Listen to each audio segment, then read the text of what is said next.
We have to turn your shit down here.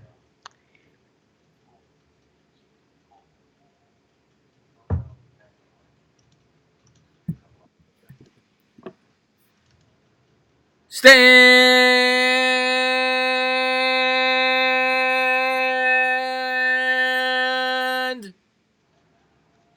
up, New York Giant fans! What is going on, Bad Dog? What a horrible, horrible first game. Oh my God. New year, same crap, man. Same crap.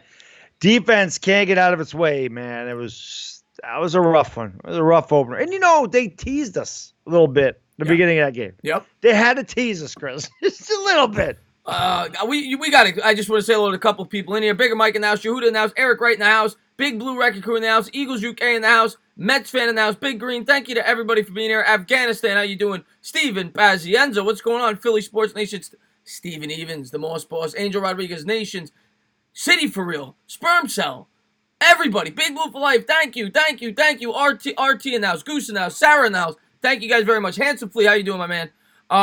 So anyway, Grazie. we'll get back to you guys later. We're going to talk a little bit. We'll get to the chat. We'll take some questions. You guys know the deal. Thank you guys for being here. And hit that thumbs up, guys. When you come in, bang the thumbs up, man. Let's go. Spike the like, hit the thumbs up, join the channel, ring the bell, go into the description, sub up the Bad Dog Sports it's a new name, guys. I'm still getting used to it. Yeah. I'm still getting used to it. I'll always be Mr. Bad Dog, but the channel name is different. That's all. I'm still Mr. Bad Dog. He's still Mr. Bad Dog. He just changed the name. What's going on, Rudy? Stern went from NBC to Sirius. It's kind of think of it like that. I kind of changed channels, but I'm the same guy. Think about it that way. But anyway, so they came out, like you just said. They kind of played with us a little bit. We were so excited. First drive. Now, let's be fair. Dallas dropped a pass there. I think it was like I don't remember if it was a second or third down. It was a slant pass, hit Cooper in the hands. He dropped it, and that's how they got off the field. Giants get the ball. Bing, bang, boom. Barkley, 60 yards, whatever he did. Then the nice play-action rollout. The Eli hits Ingram in the corner of the end zone, and you're like, holy crap. We look like a well-oiled machine. We're ready to go. And then everything just goes to hell after that. It was crazy. The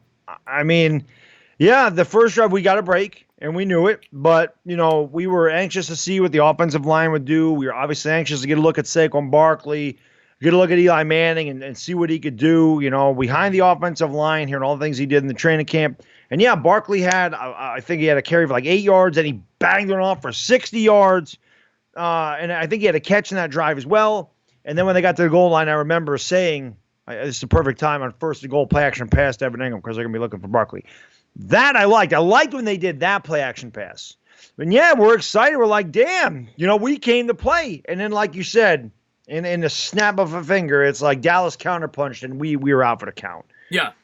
Yeah. Well, the defense, and hopefully they get better. And they're going to get better, right? We have to be positive. Can't get worse, Chris. It can't get worse. They're young, and they were going up against a very experienced team with a new offense. They didn't have any tape on it. Brand new offensive coordinator. A lot of pre-shift motion, before the snap. And when you go back and look at the highlights, the Giants' defense was completely, they didn't know what was going on. And that explains why there were guys wide open down the field, missed coverage, every play. I'm not making an excuse for them. Obviously, the defensive game plan by Betcher was awful. He had weeks to prepare for this game. Mm-hmm. Pat Shurmur, the offense moved the ball. We had 470 yards. But at the end of the day, third down, 2 for 12. Part of that goes on Eli. Part of that goes on Pat Shurmur. Not calling run plays when he should have. The play calling was my biggest issue. Pat Shurmur's play calling in this game, and of course the defense. The defense was number one. Pat Shurmur's play calling was number two. Big problems game one. Yeah, no doubt the pre-snap motion killed us. I mean, that when you're a very young defense like they haven't seen that kind of complex crap. The next time we see them, it'll probably be different. But when you have so many rookies and second-year players out there, man, that's all new to them. Right. But yes, James Betcher's got to be the guy that gets that together and figures this the hell out. He did a really piss-poor job getting the team prepared. They looked like they had never seen a football field against Dallas. They could run. They didn't really run very well, but they didn't have to. But it's like the Giants were in a soft zone the whole time. They allowed them to have the stuff underneath, and then they also allowed them to go right down the field, blown coverages in the middle of the field, beating guys on the outside of the field. It's like Dak Prescott could do whatever he wanted. We made him look like Tom Brady, And I don't care what Cowboy fans say. Dak Prescott is not a great quarterback. We made him look great. I think anybody could have completed those I mean, these guys are wide open. He did make some nice throws. It's not like he played poorly. I'm not saying that he was bad. He did make some good throws, but he had all day. We brought 6 guys. We couldn't get there. It's just he had his pick of the litter. Well, I could go here, that's open. I can go here, that's open. Oh, look it. There's our boy Blake Jarwin right down the field killing us again. Yeah, that defense was bad. And then, yeah, Sherman. I mean, I just did a video a few hours ago on Pat Sherman being a complete and utter idiot. So, I did 2 videos today. One of them obviously was not as well received as the other, but that's okay. But it was basic on the play calling. You have a 3rd and 1, you're passing. Why? Yeah. You have a 3rd and 2, you hand the ball to Elijah Penny. What is that? What are you doing? Why is he got to get cute? Why is he trying to fool the defense? As I could see if Barkley wasn't running the ball effectively to try that, but when he averages 11 yards, what are you thinking? I know a big part of it was that big run, but even if you take that away, he averaged 5 yards a carry. Why are you fooling around? The guy is the beast. Give him the ball. Made no sense whatsoever, especially on those 2 plays that you mentioned. The play calling was bad. I mean, in those 3rd and short situations, some of them are on Eli. At the end of the game, some people want to pick on his check down, and I get it. The old Eli would not have done that, right? On the 3rd and, I think it was 15, 14, he threw like a 4-yard pass across the middle. They're down by 20 points at that point. The old Eli tries to make something happen there. I get why people criticize him there. Overall, I'm going to say Eli had a good game. I thought Eli had a good game when you Delano, what's going on, my man? When you factor in the opponent, when you factor in week 1, you're going up against the top 5 defense. Yes, a lot of the throws were underneath. I get it. That's what people like to bash Eli for. He did make some very good throws. He made a nice deep ball throw to Latimer down the right sideline, and I think he hit Latimer on the other deep ball when he broke the tackle, when he was about to get sacked, reminiscent of the Super Bowl. He made a couple of really nice throws down the field, and I thought he played well. I'm not saying he played great, but I thought he played good enough to win. I put this loss on the defense. The defense is what lost us this game. There's no doubt about it. And we made Dak Prescott, like you said, look like Tom Brady. And you're not going to win any games when you make the opposing quarterback look like Tom Brady. I don't care who your quarterback is.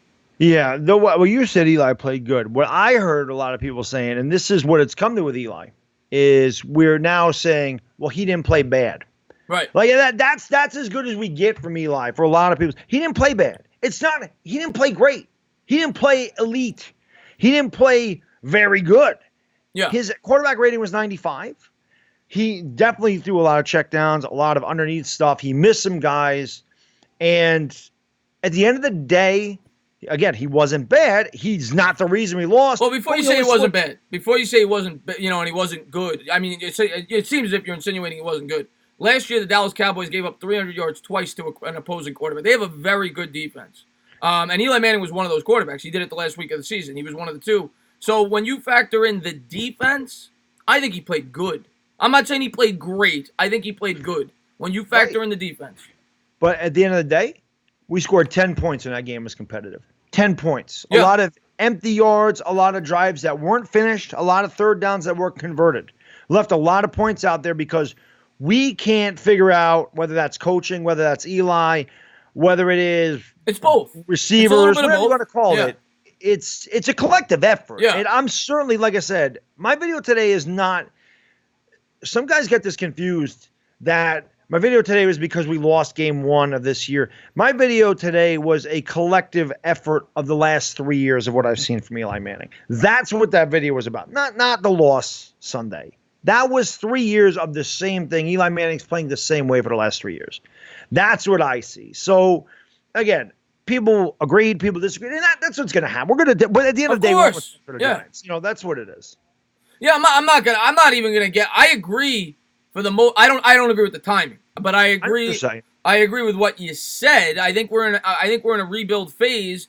I gotta wait though. I'm not willing to throw up the white flag because that's what that signals to me. If you're pulling Eli, you're throwing up the white flag. You're saying the season's over. We're ready to rebuild. We're gonna let the rookie quarterback come in. And some people might say that Daniel Jones is going to be better. I don't think so. And I'm not saying he won't be at some point this year. But to start, it's going to take time for a rookie quarterback to learn the ropes. I mean, you look at Carson Wentz. You look at Jared Goff. They sucked their rookie years. It took them time. Second year, and I get it. You want this guy to get experience so he's better in his second year. I completely get the philosophy.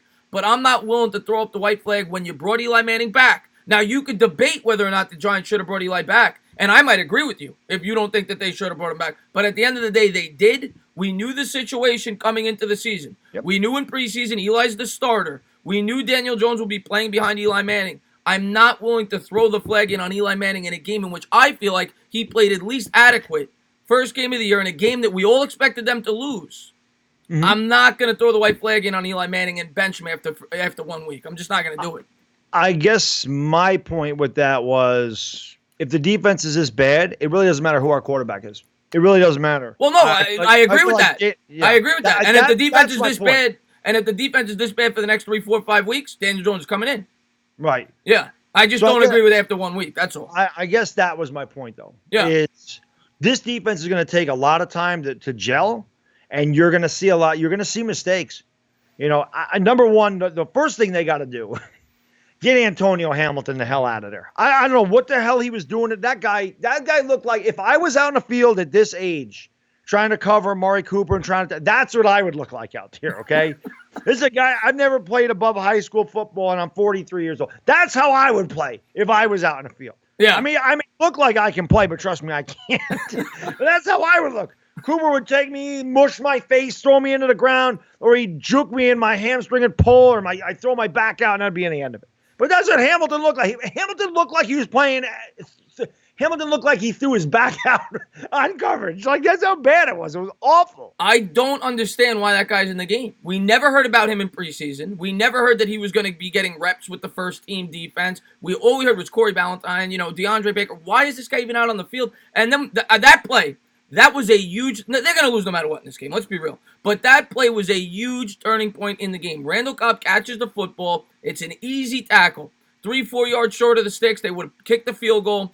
And he tries to tackle him right where your head is. And he stiff arms right to the ground. And after that, Dallas, they just got in a flow. They got in a rhythm. Yep. And that was a huge turning point in the game. Yeah, it was. And he had the sideline there. He could have just pushed him the hell out of bounds. Yeah. I don't know what the hell that was. Listen, there was a lot of things that went against us. There was some bad officiating. There was some bad defense. At the end of the day, the better team won. There's no doubt. You and I both picked Dallas to win the division. We both picked us to lose that game. We both thought it would be a little bit more competitive. Right.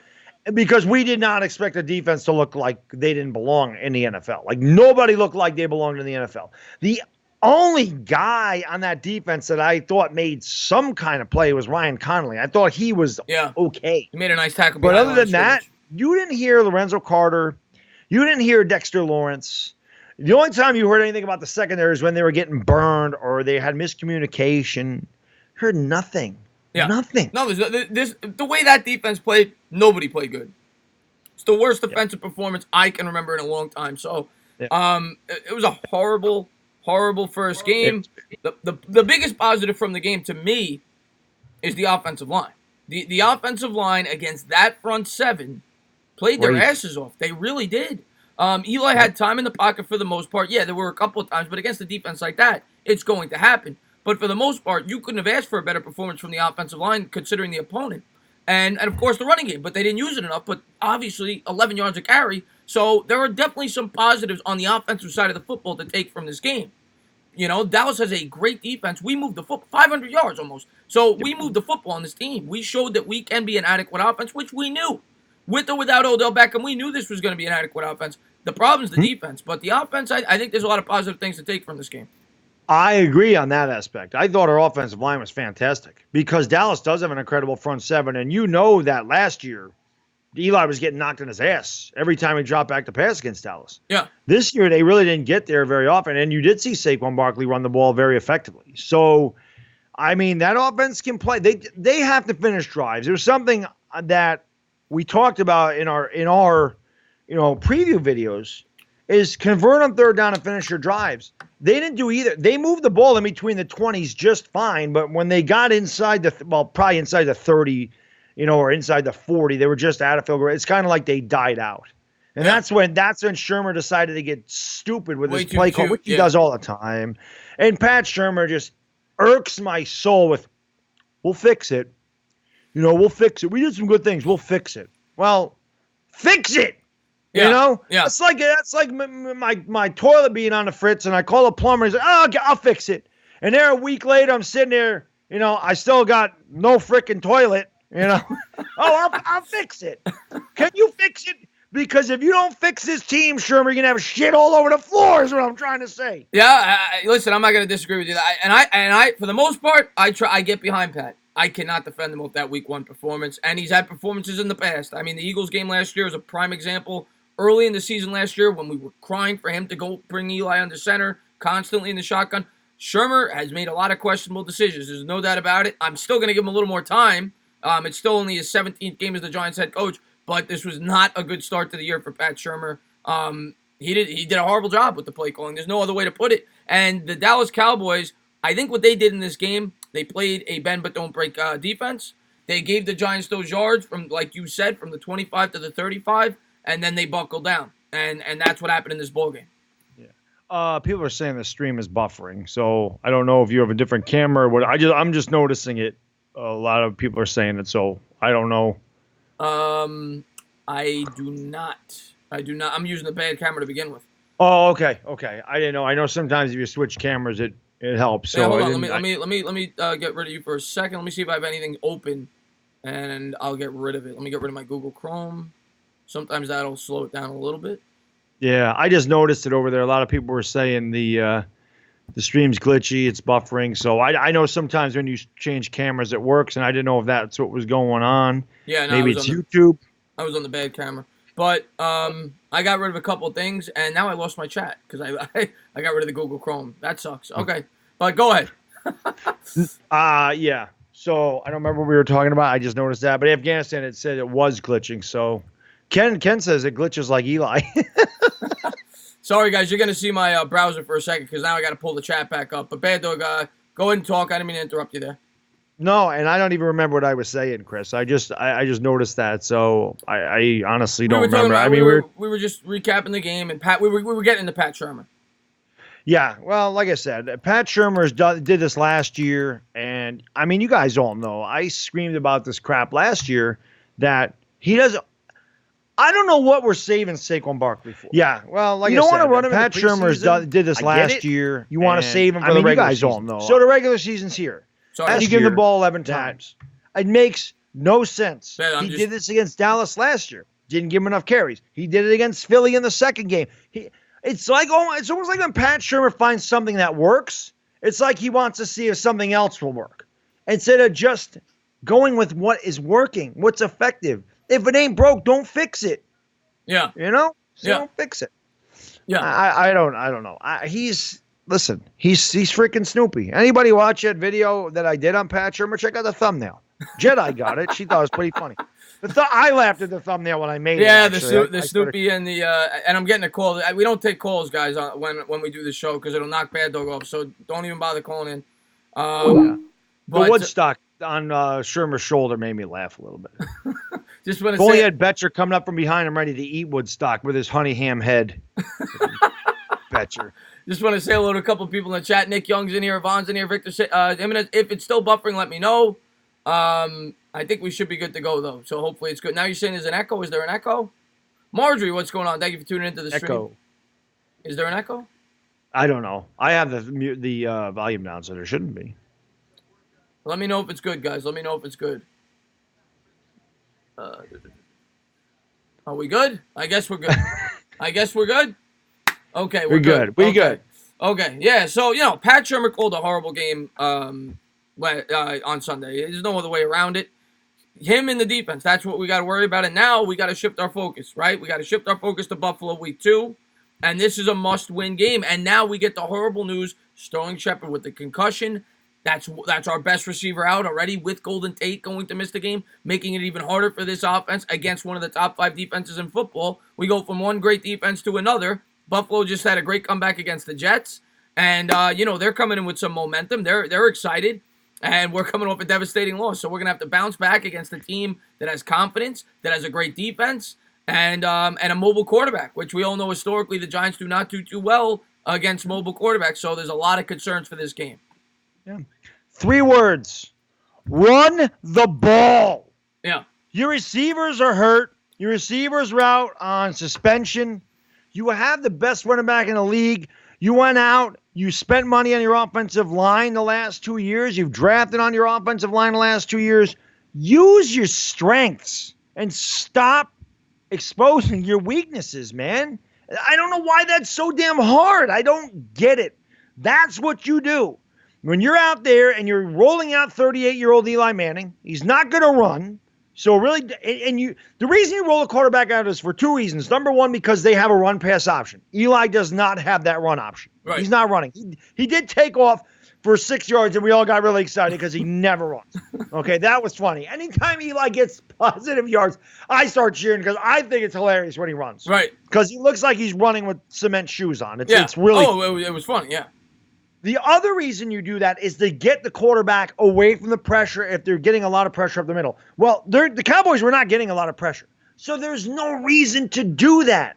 When you are passing 44 times a game with Eli Manning, you're gonna lose. If you're not converting third downs, you're exposing your weakness, which is your freaking defense, because you are stopping the clock and allowing the other team to win the time of possession. It's not difficult. I don't know why he makes it so hard on himself. It's bad enough we're young. It's bad enough we're not as talented as the Cowboys and the Eagles in this division right now.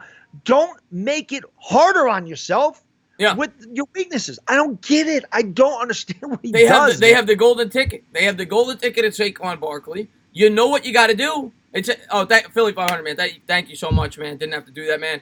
Anybody that has not gone over to Philly 500's channel, by the way, go over there and check it out. And the Gorn, thank you so much for the super chat. Let me get Phillies first. He says, a must-win game for what? I don't get it. Why are you trying to go 7-9? Get a high pick and let the young quarterback play. Playing Eli is a waste. I'll get to that in a second. Philly. And the Gorn says, kicking in for the first plate of gabagool. Thank you.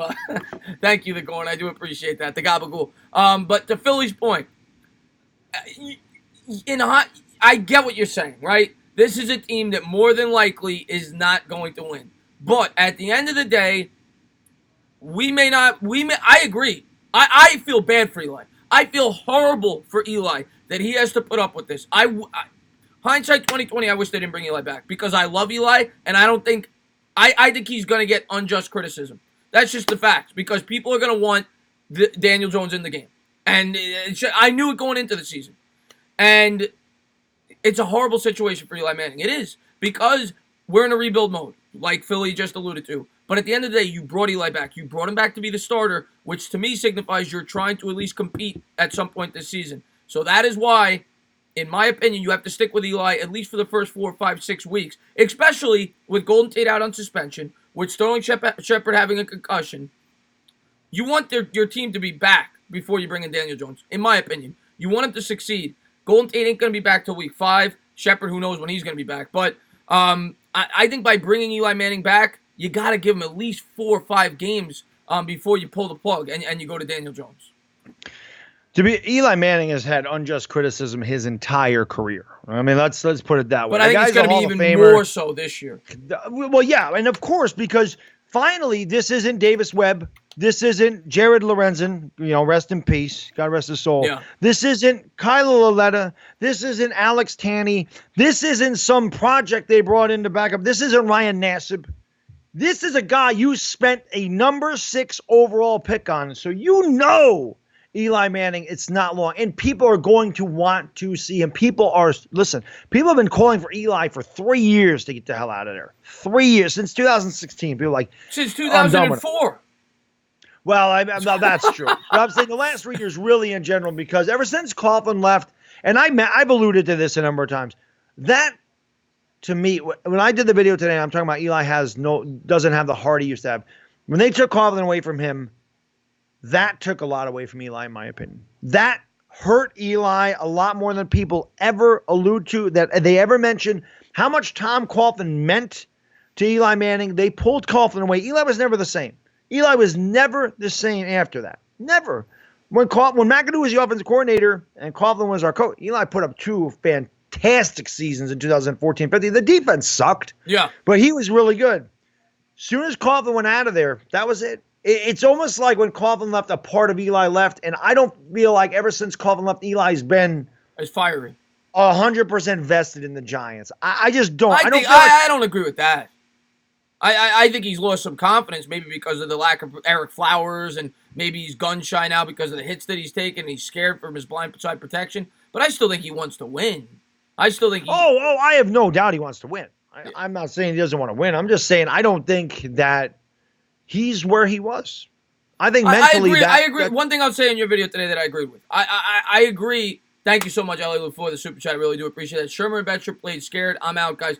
LA Lou, man, thank you so much for the super chat, man. And I really do appreciate that. One thing I'm going to say about your video that I agree. First off, I agree with the general message in the right setting. I don't think it's the right timing. That's my one criticism with your video. The thing I do agree with, Eli Manning does not have the same confidence that he once did. I will agree with that. And that 3rd and 14, 3rd and 15 situation is the perfect example, right? Mm-hmm. The old Eli Manning, we know what he's doing there. He's going to chuck the ball down the field like Brett Favre would. He's not scared if he throws a pick. He doesn't care. He just wants to do everything he possibly can to get his team back in the game. Now, whether some of that is attributed to the play calling, I didn't see the play on film. I can't speak to that. But we've seen it more often than not the last couple of years with Eli Manning. Mm-hmm. So that's a fair criticism. When people say that about Eli Manning, listen, I love Eli Manning. He's my favorite player. And I'm going to back him up when I think things are unjust. And I'm going to make a video on that tomorrow. Not against Bad Dog, against Fisk Vegas, because that guy's getting on my nerves. I'm going to make a video rebutting what he said tonight. That guy is getting on my nerves. And I don't normally do that. I try to stay out of drama. But yes! But Eli Manning is my guy. TTC Tana coming. But Eli Manning's my guy. And when I get that people want him replaced, I completely get it, right? They drafted Daniel Jones. People are excited. But at the end of the day, as Giants fans, we knew going into the year what this was, right? We knew Eli's going to start at least the first 4, 5, 6, 7 games. You're not going to pull him after one game. We know that. So I'm getting annoyed. I'm getting not at you. I get your message, right? You did it a little early, in my opinion, but I get your message. You want to move on. You were discouraged with how bad the defense was, and in your head, you're like, this team's going nowhere this year. We're going nowhere this year. So why are we wasting an opportunity to bring him in now so he can mature? Exactly. I just don't agree with it from the sense that I don't want to throw up the white flag after 1 week. Okay? Not that I'm comparing this to the 2007 Giants. They're not. But the 2007 Giants started 0-2, and a lot of people could have thrown up the flag there. They gave up 80 points their first 2 games, and then the defense clicked. Now, we don't have Michael Strahan. We don't have O.C. Union. We don't have Justin Tuck. I'm not saying this will happen, but I just don't want to throw in the white flag after one game, in a game in which we all knew we were going to lose. Now, we looked worse than we thought we were going to, but I got to give it at least 3, 4, 5 more weeks before I'm willing to say, okay, let's prepare for the future. I guess with me, we're not winning the Super Bowl. And to me, what I guess, in my opinion, and I predicted us to go 7-9 anyway. So, and you predicted us to go 8-8. So I guess me looking at it, even if we go 8-8, what is the difference if we go 8-8 or we go 4-12? We missed the playoffs both ways. 4-12, you get a top 5 pick. 8-8, you're picking 16th. I guess having Eli Manning in there the whole season or most of the year to go 8-8, is that a benefit knowing he's not coming back next year, or is it more beneficial to take a 4-12 and get obviously, you're right. Hindsight 2020. But you know as well as I do, and I'm not predicting this. I don't think we're going to win 10 games. But you know as well as I do, football is a funny game. Football is a funny game. Let's just say Eli goes out there next week. The defense plays good. We beat the Bills. I don't think that's impossible. Say we win the next game against Tampa. We get to 2-1. I'm not saying that'll happen. I'm worried about that offense. But they could they'll give up some points. And then they beat the Redskins at home. I'm not saying this will happen. But you got to give Eli the chance, in my opinion, to do that. He's earned that. And I know that people want him replaced. But he's earned the respect from the fans. I wanted him not that I wanted him off the team, but I didn't want him to be put in this situation. But now he's put in the situation. And now that he's earned the respect to give him 4, 5, 6 games to see if he can keep the team in contention. If he doesn't, pull the plug. Start the rebuild. Start the rebuild by week 7 if we're 2-4, 1-5. But give him that opportunity. That's all I ask. Yeah. And week 1, I don't think he did anything wrong for people to say, nope, get him out. Get him out. That was just my take on it. Oh yeah. Well, like I said, you did not hear me one time in that video say he sucked. Yeah. I just my take on this was things that he used to do that he doesn't do anymore. That's why I said he's finished. That was why. Like I said, as I mentioned you off camera, if losing wears on you, man. He's lost for 7 years. That was a team when he came in the league, guys, his first year as a starter, we won the division. From 2005 to 2011, they made the playoffs 5 times and won 2 Super Bowls in that 7-year stretch. They're one of the best teams in football. Since 2011, they've made the playoffs exactly once. Yeah. They've had, 6 out of the last 7 years have been losing seasons, and losing wears on you. And there's a rookie behind him. And at this point, I know he wants to win. But you can't possibly tell me that this hasn't taken an effect on him. And I think that if he went to Jacksonville or Indianapolis, where they have a chance to compete, Eli Manning definitely could play better there than he does here. And I think a lot of it has to do with in between his ears. I really do. I think it's up here more with Eli than here. I think it's in his mind.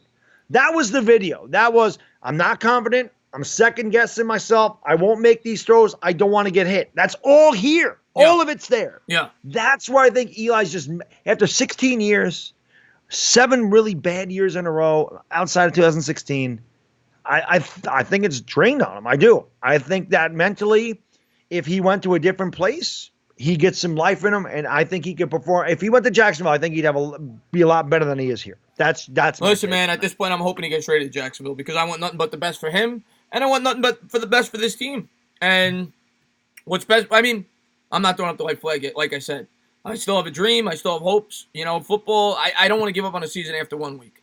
But if we fall apart, best thing for this team, for him and for Daniel Jones, would be to send him off. If you could get a package to Jacksonville. Now, the thing is, Jacksonville would have to need the quarterback. Their backup quarterback, I think he's a rookie. I think he performed pretty well, whatever. But if they're still in contention, maybe it makes sense for them. But I would love that. I would love to see Eli Manning go up to Jacksonville, win a Super Bowl. That would be a dream come true, and Daniel Jones grows with the Giants. I mean, that would be perfect. Listen, if Eli went to an AFC team, Colts or Jackson, whatever it was, and they had it, I'm rooting for Eli. You know I'm rooting for them to win. Yeah. Of course I am. Yeah. People think because, and I think you mentioned this, I don't know if it was during the game. I think it was during the game last on Sunday. Yeah. People think I don't like Eli Manning or I bash him. People just want to look at what they want to look at. I love Eli Manning. I said this I don't know how many times. I mean, the guy is one of my favorite Giants of all time. The guy is the greatest quarterback that's ever worn a Giants blue uniform. Yep. He means a ton to this franchise. He has done a ton for this franchise. Anybody that says Eli's overrated or that he's trash or whatever, I always say, if you guys are taking a quarterback in your first round, there is no way in hell if I told you he's going to have Eli Manning's career, you would not take it. So don't tell me he's overrated.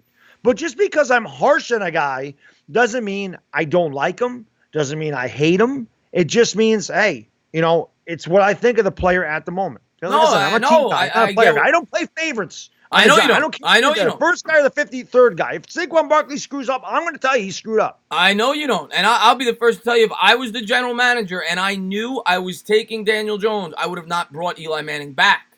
I think it was the wrong decision to bring him back because I think it creates this whole situation. It's bad for Eli.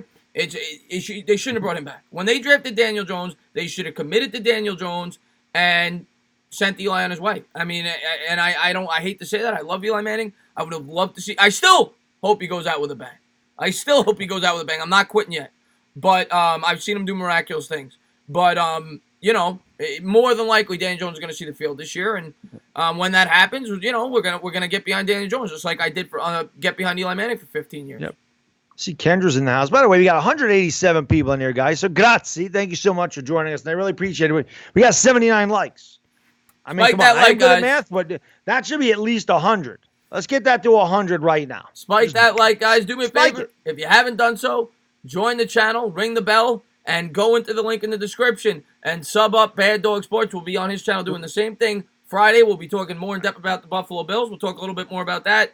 Obviously, if you guys just popped in, we were talking about the atrocity of the New York Giants defense. Yeah. Now, let me ask you this. If you're we know they suck, right? We know they're bad. But if you were the DC this week, James Betcher, you have your 3-4 system.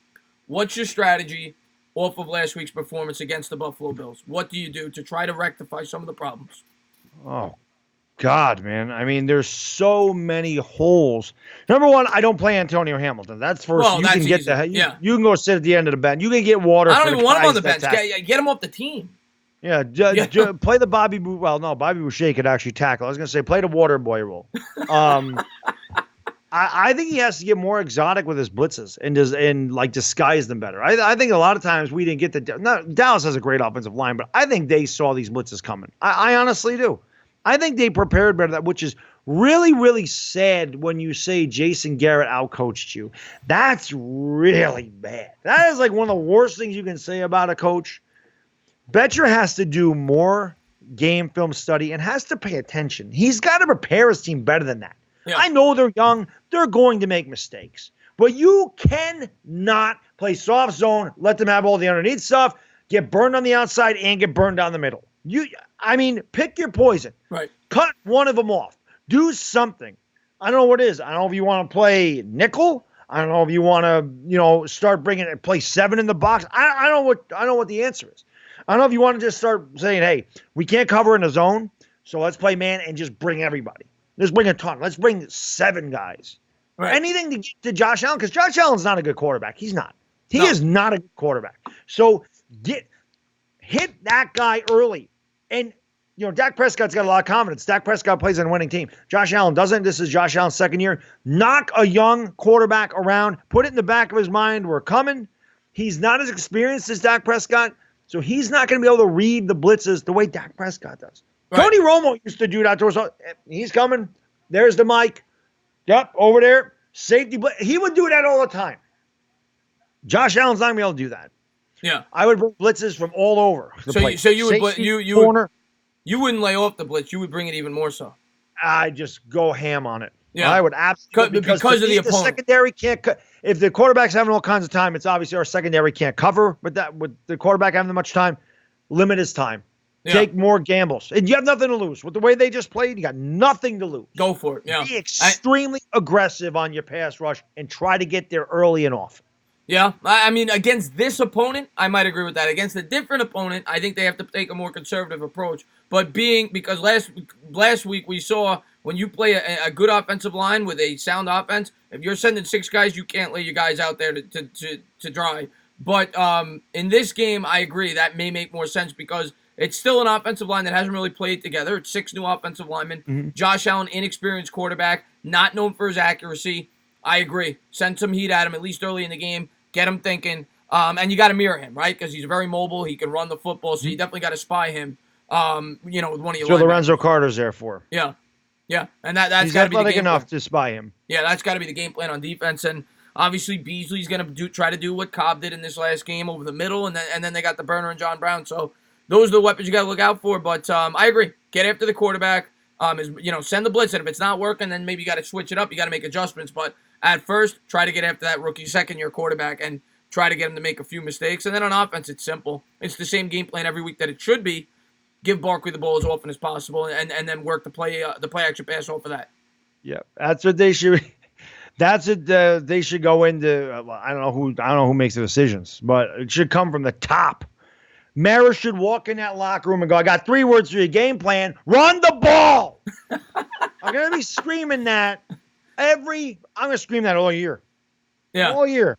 Run the ball. I screamed it all last year. Run the ball. And what happened when we ran the ball in the second half, Chris? We won 4 games. Yeah. Oh, we won 4 games and blew 3 leads at the end. Could have been 7-1. It's simple stuff. Well, it's not hard to do.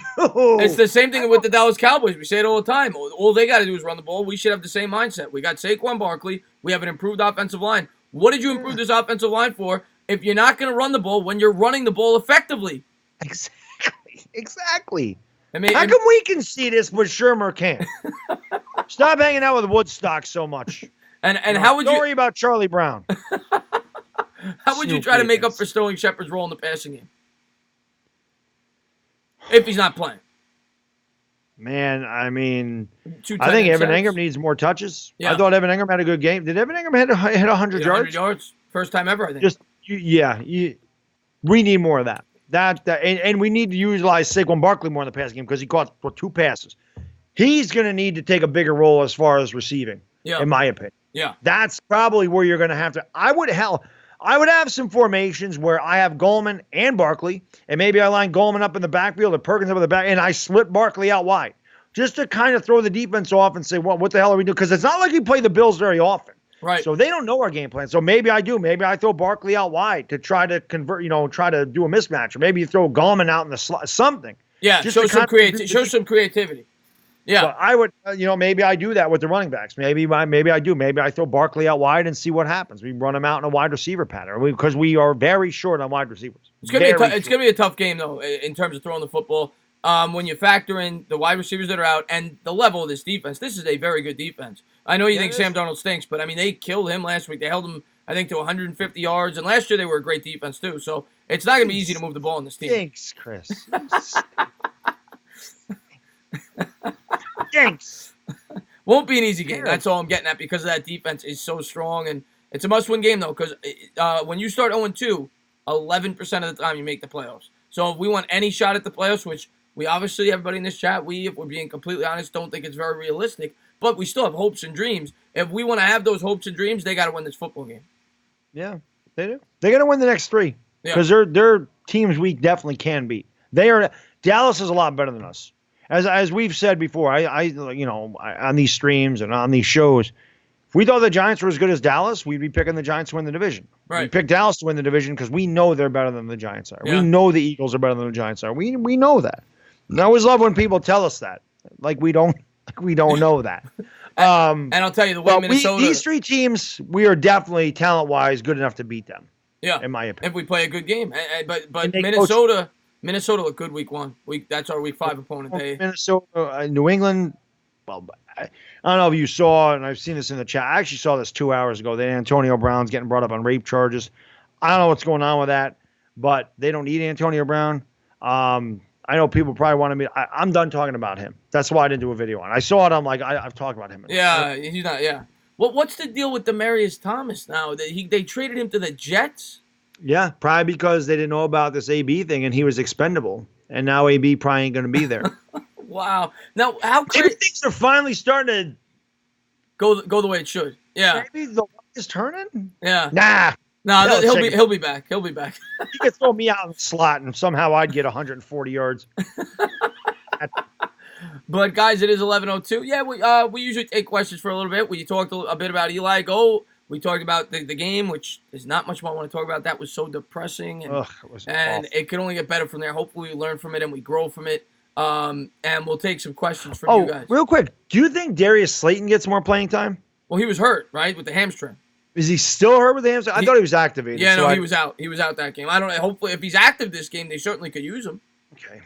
Yeah. I didn't know. Russell Shepard's going to start. Shepard's going to start. If Sterling Shepard doesn't play, Shepard will start. So who the hell do we have? Latimer, Fowler, Shepard?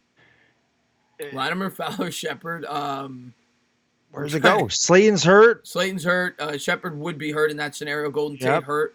We're on our 7th receiver. There's somebody else that made the roster that I'm not remembering. Oh, Benny Fowler. Fowler, Latimer, Russell Shepard, Sterling, Golden Tate, and Slayton are gone. Yeah. I'm forgetting. Who's the 7th receiver? Man, City for real, man. Thank you so much for the super chat, man. I really do appreciate that, man. He says, I love Eli. Thanks for everything you did, but last couple of years, definition of insanity, starting Eli and expecting different results, just being on. City for real, I don't disagree with that. I just think that there's the right time. I don't think week 2 is the right time. That's my take on it. I think when you brought Eli Manning back, you brought him back to mentor Daniel Jones, and it could do, in my opinion, it could do Daniel. I'm not saying sit the whole year. I don't think it does him good to sit the whole year, but I think it could do Daniel Jones some good to sit for 6, 7, 8 weeks behind Eli Manning, learn the playbook, learn how Eli Manning plays, and if the Giants aren't doing well, that's when you make the transition. Week 2, when you're missing your top 2 receivers, going up against the top 5 defense, I don't think it's the right time, especially in a week in which Eli played pretty good. Chad Molyneux, thank you. Cody Core, that's the guy. Cody Core. Chad, good call there. Cody Core, the special teams guy. Yep. And I would assume Reggie White Jr., maybe they called from the practice squad. Could have been Alonzo Russell. Well, I was thinking about that. Why don't they get this guy? I don't think he's been claimed yet. I looked him up. Why don't they bring him back now? Maybe they will. They should. They should bring him back. And Joe Biden, great call there, Mr. Vice President, running for president. He says that who cares who's quarterback when the D blows chunks. You're right. I mean, at the end of the day. That was my point, though. That was your point. That was my point. Yeah. And I see Kid Blue's in the chat. I want to shout him out. Love that guy. By the way, Kid Blue, tomorrow night, we're going to be doing our picks. So I'll see you tomorrow night. We'll get that up on the channel. Everybody, do me a favor. Go on over and subscribe to Kid Blue. Check out his channel. Kid puts in a lot of work. He looks like he's 8, but he's really 21. So check his Swaggy D says, you regret the OB trade now. No. How did OBJ in Cleveland do on Sunday? I missed it. Did Cleveland do well? Would Odell Beckham have made a difference in this game? No. Just want to say hello to John Laterno and the Hub. I already spoke on that. There'll be a video out tomorrow where I will be putting his channel's name in the title, Fisk Vegas. I'm going after what he said today. He doubled up on the Eli bashing.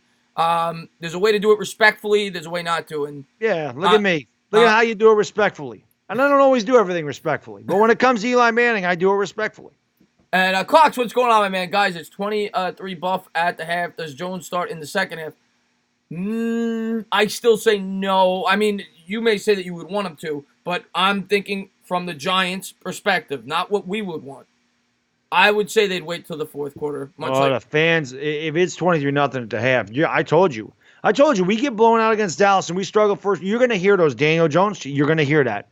Yeah. And you're right. There's pressure on Eli in this game. It ain't going to matter. They go 3-and-out that first series. He's going to get relentlessly, and that's unfair. Yeah. That's unfair, but that is going to happen. That's unfair, but that is going to happen. To me, if you want Daniel Jones, you chant Daniel Jones. Don't boo Eli. Chant Daniel Jones.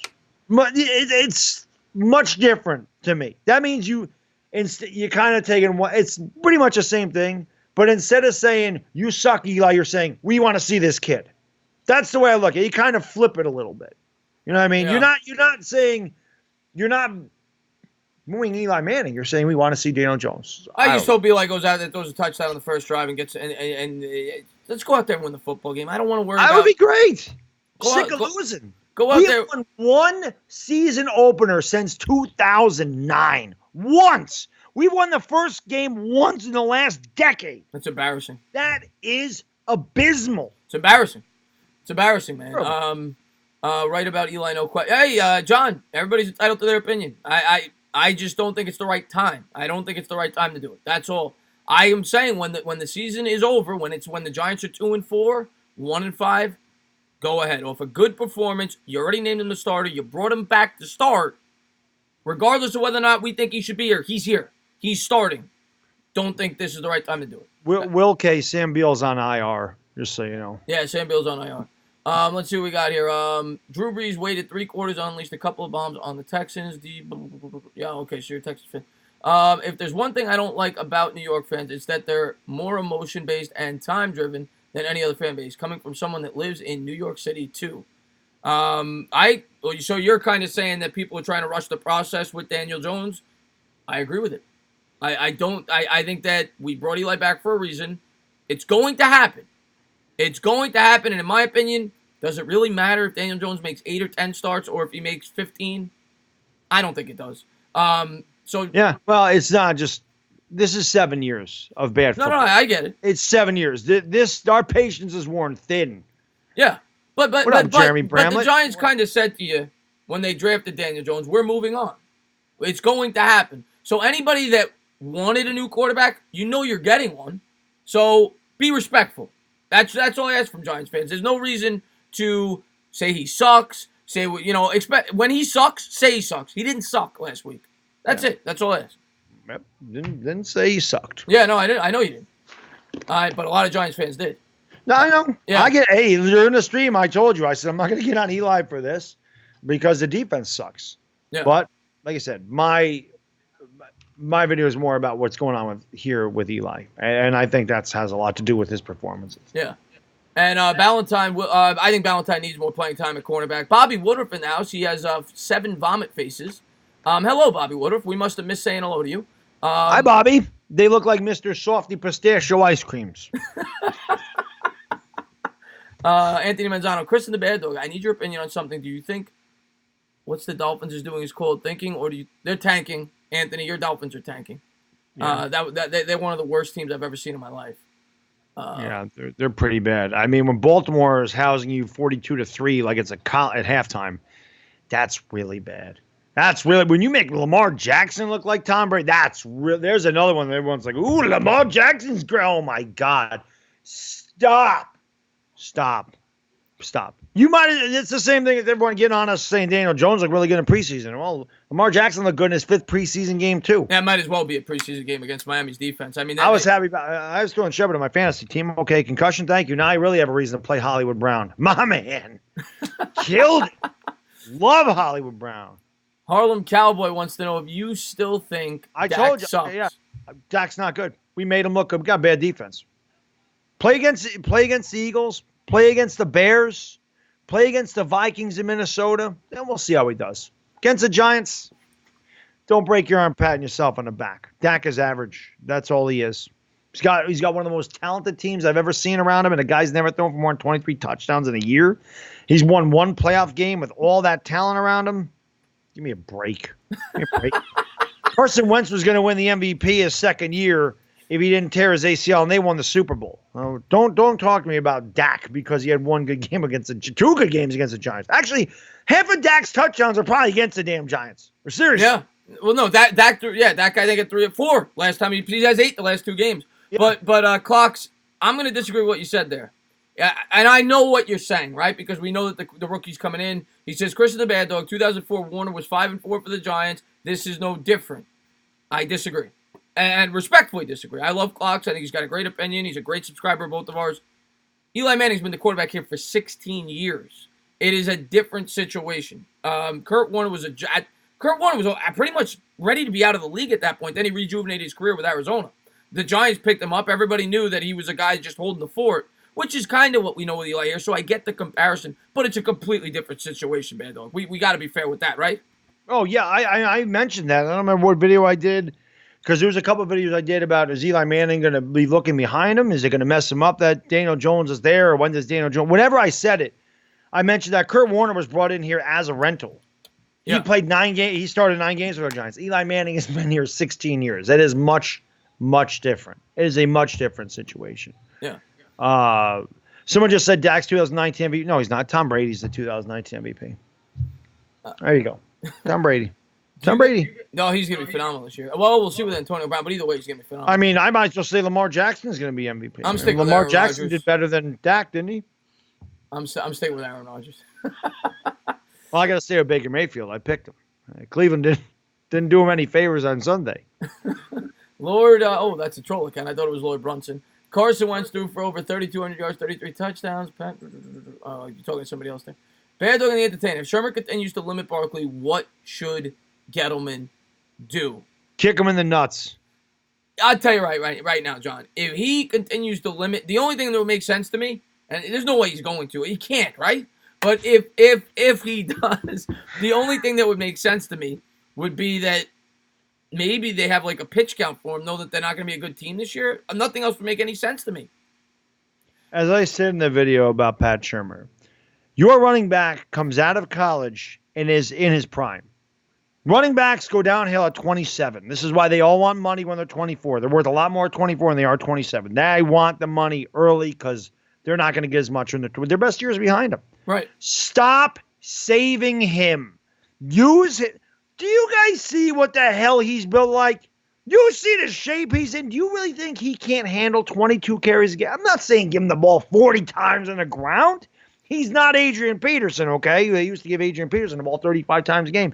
He had no problem carrying that workload. Yes, I know he tore his ACL, and guess what? He came back and almost broke Dickerson's rushing record because Peterson is a freak. Yeah. So was Barkley. Saquon Barkley could get 20 carries. It's 30. not going to kill him. Like everybody's saying, what if he gets hurt? He could have one carry and get hurt. It only takes one carry. It's not because, he's tired. That guy, look at him. That's the problem with sports nowadays, Bad Dog, in my opinion. It's the same problem in baseball. They baby the pitchers, and they all have injuries because of it. Exactly. Right? And it's just, I agree with you. Let him go. You drafted him. Let him go. He's out there to play football. Don't get him thinking, I'm only going to get a few more carries, so I got to try to hit a home run here. Give him the workload. That's it. Yeah. Period. End of story. Yeah. Give this guy 20, 25 carries a game. That's what he's there to do. Yep. I don't know what the hell the problem is. I mean, back in the day, 2007, Jabba Chamberlain was coming out of that 8th inning and couldn't hit him. Couldn't touch Jabba Chamberlain. He was untouchable.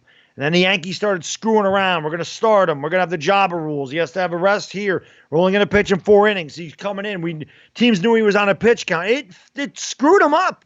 It completely screwed him. He didn't know where he was coming or going. Stop screwing around with Saquon Barkley. He's the most talented player on this team. He's the best back in the league. You have drafted and put money into your offensive line the last 2 years. What are you doing it for if you're not going to? You picked him second overall.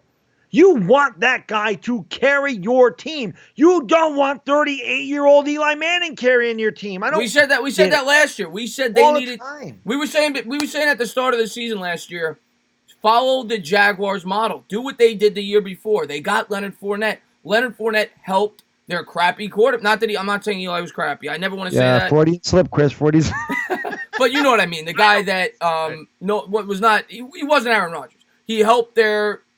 Bortles is worse than Eli, but it was the same thing. Yes. We said give Eli that running back to set him up. We saw the success it had with Bortles the year before. Do the same thing for Eli, and they didn't do it. We see the success with Dak Prescott and Ezekiel Elliott. Yeah. Why do you think they caved on Ezekiel Elliott? You think because it's because of Ezekiel Elliott? It's because Dak Prescott needs him. Of course, but to be fair to Dak. But let's be a little fair. I know you hate Dak. I don't like Dak. I think of him a little more highly than you do. But most quarterbacks need that. Yeah. No, I'm not saying that quarterbacks don't. I'm just saying that's my point. Dak came in a great situation, great offensive line, great rookie running back, and there you go. Yeah. Now you got he had the foundation, which is what we've been off of Dak Prescott. Which is what we've been preaching. We've been preaching that for the Giants. Fix this foundation for when that rookie quarterback comes in. You have it set up for him. And luckily, on offense, for the most part, outside of having a top-tier wide receiver, they've done that. It seems as if this offensive line is at least average, and they've got the best running back in the league. So Daniel Jones is going to have the pieces in place, certainly by next year, when they have more money in cap space, they have more draft picks, fix up that right tackle position, maybe go get yourself a top-flight receiver. Daniel Jones is going to be set up to succeed, much like Dak Prescott was. Yeah. Somebody said Barkley pulled a hamstring early in the game. Watch it. No, Pat Shurmur didn't mention anything about him being injured. And if he had any kind of tweak, any kind at all, he would have never been in there in the second. Never. He would have never touched the ball in the second half. There's no reason to put him out there at any given moment for any reason when you're down 35-10. So no, I don't buy that he tweaked his hamstring because they would have never played him. And if Pat Shurmur would have came out and said, he tweaked his hamstring a little bit in the first quarter, that's why we held him out a second, then I could have lived with it. He didn't say that. Pat Shurmur said, well, I like to play calls. Eli's succeeded on those calls before, and we've done this and that. No, that's BS. Yeah. BS. I don't buy that for a minute. Kyle Johnson, I see a couple of people saying this, says we need to acknowledge how bad Ogletree is. I say it all the time, Kyle Johnson. Ogletree sucks. He won't be here next year. The guy had the worst PFF ranking on our defense last year. He can't cover. He's horrible.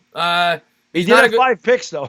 Yeah, he did have 5 picks because he kind of fell into him. He's not a very good linebacker. It was a bad trade, but that's a move that was bad. That was a bad move. The Bears game, he actually made the interceptions. Yeah. I was like, where the hell was that guy all season? Yeah. But that was a bad move by Gettleman, trading the draft picks for him. It didn't work out. They're going to cut him. They're going to save some money next year, and they're probably going to draft a linebacker early or bring one in via free agency. I don't know the list. Obviously, we were looking at Wagner, but he's since been extended. Yeah. But once again, if you guys have not done so, please go into the link in the description and check out Bad Dog Sports. And you know what? You hear it. Hit the sub button. Ring the bell. Hit that thumbs up. Hit the thumbs up, guys. Thank you, we got 183 people. We got 111 likes. Got to get that up, guys. Got to get that up. Pat Shurmur, figure it out. Fix it, guys. Fix that thumbs up. Hit it. Have a good night, Stel. Thank you for being here. And Authentic. Yes, that game in particular, he was great. He did have a couple of shining moments, but overall, he was not a good player last year.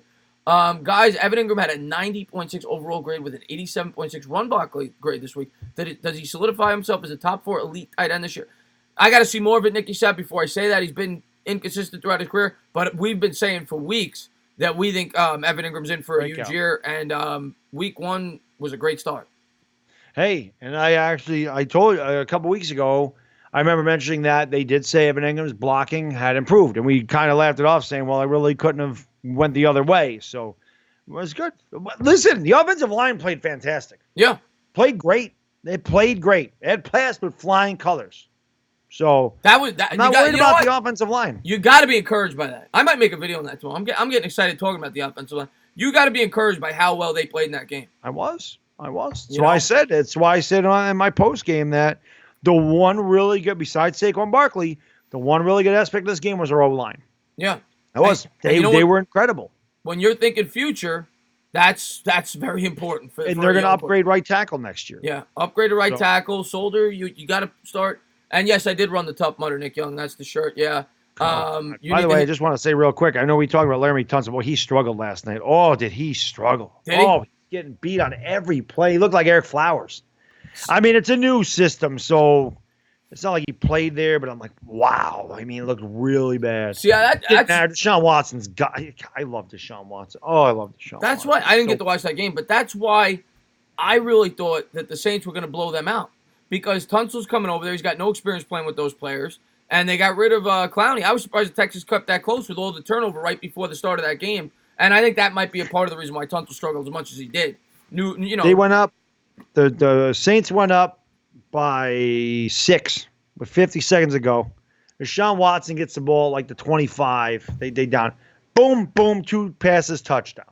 2 passes, bang, bang, perfect passes. Kenny Stills. Forgot who the guy. I don't know if it was Will Fuller. And I love Will Fuller, man. If Will Fuller could stay healthy, I really like the Texans. I picked them to go to the Super Bowl last year. I really like that team. They're just missing something. Offensive line still. And they thought it was Laramie Tunsil. Yeah. Offensive line still not solidified there, but I really like them. I love Deshaun Watson, man. That guy is so freaking talented. Deshaun Watson, maybe the top 3, 4 most talented quarterback in the league. He's unbelievable. To think Deshaun Watson and Pat Mahomes came out of the same draft, and the Bears traded up to get Mitch Trubisky.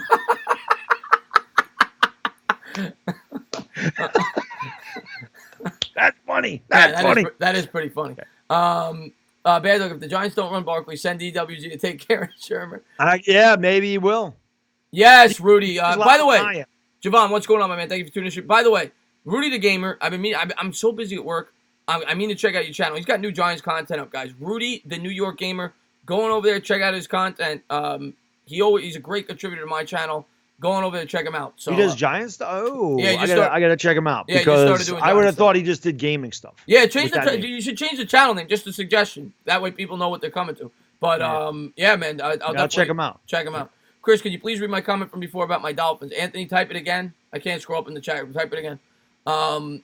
Watching the Giants lose is a waste of my cheat days. I can't enjoy it. Yeah, I've been thinking that way for a while, Wilk. Eh? I have cheat days all the time, though. I'm not nearly as diligent with my fitness as Bad Dog is. Yeah, they're my cheat days, and I think it's actually it's good they go hand in hand because the Giants make me drink. So I think it's a perfect day to cheat, and I enjoy it as much as I can. But I will admit the beer tastes much better when we're winning. Yeah. Like the beer tastes so good after that first drive, and then it kind of tasted like warm piss in the fourth quarter. Kind of like the Giants. They taste like a nice, clean beer, and then by the fourth quarter, they were warm piss. So God, don't even get me started with the Giants. They're horrible. People need to. Why is everybody deleting all these messages? All these messages getting deleted. And I'll tell you what, Billy 500, I love him. And I know he loves to pick on us about the Giants. But he acts like he doesn't get mad. I was in his stream when they were losing to Washington. Oh, he was pissed.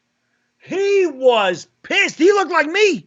Yeah. Oh, I couldn't. Yeah, he was a totally different person. I think the demon got him again because he was like, I couldn't even understand him.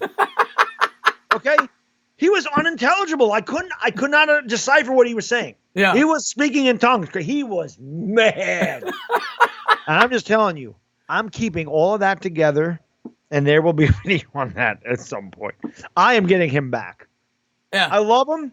And I'm a good sport. I love him. He can make fun of me whenever he wants because I love him. I love Philly to death. He's the man.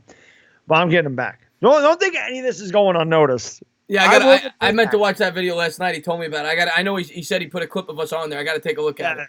I got to take a look at it. It starts with me. It's when you went to the bathroom. See, I don't know if you saw it because when you went to the bathroom, I went off on the 3rd and 2 handoff to Elijah Penny in the rollout on 4th. I just at that point I was pretty calm. And then that was like the straw that broke the camel's back, and that went the Mad Dog. There it went. I'll have to take a look. Chris, do you think we are going to win against the Bills? I think we got a shot. You know, I got to look at all the numbers and everything. I'm going to have my preview video up. I'm hoping by tomorrow, if not the day after. I think we got a shot. At the end of the day, it's going to come down to the defense, though, and whether or not we could get after the quarterback. Harlem Cowboy says, bad luck. Which quarterback has the second most wins since 2016? I'll wait. Well, I'll answer your question with a question. Which defensive end has the most second most wins since 2016? I'll wait. Oh, thank you very much, David Bigelow, for the super chat. He says, thank God for the Finns. Otherwise, the G-Men the worst team. I don't want to be that negative, David, but yes, we are not worse than them. We can say that for sure. We are not worse than the Dolphins. That I think we can lock in, Bad Dog. John Letourneau, have a great night, buddy. He says, love you guys. Good night. Stella! Have a great night, buddy. Love you, John. Thank you for being a great supporter. Okay. Yeah, Anthony. I'm still waiting for the answer of which defensive end has the second most wins since 2016. Because, only the quarterback gets the wins. Right. Just the quarterback. And it doesn't matter that he threw one more touchdown than Eli in the last 3 years. It doesn't matter. Only wins matter when you're talking about him. Right. The stats don't matter. It doesn't matter that he don't play defense or special teams or, any of that stuff. That doesn't matter. So I'm waiting to see who has the second most wins as a defensive end. Well, we're going to find out. Maybe he'll post it. Yeah. But, Anthony, I promised I'd answer your question. I don't see it. I got the gist of it, though. You're a Dolphins fan. You were asking, do I think that the Dolphins will take offensive line in this year's draft and wait to take Trevor Lawrence in 2021? I think they should. They just traded for Josh Rosen, but I don't know what the hell that team's doing over there. So, I don't know. They traded for Josh Rosen. They got rid of their best offensive lineman. They're not starting Josh Rosen. They're starting a 35-year-old journeyman. They bring in Kenny Still. I don't. They got rid of Kenny. I don't know what they're doing. So I couldn't tell you. I couldn't tell you. They're lost, and I'm lost talking about them. And then they bring in Josh Rosen. I'm pretty sure he threw an interception. That's bad. That's a mess. That is a dumpster fire of epic proportions.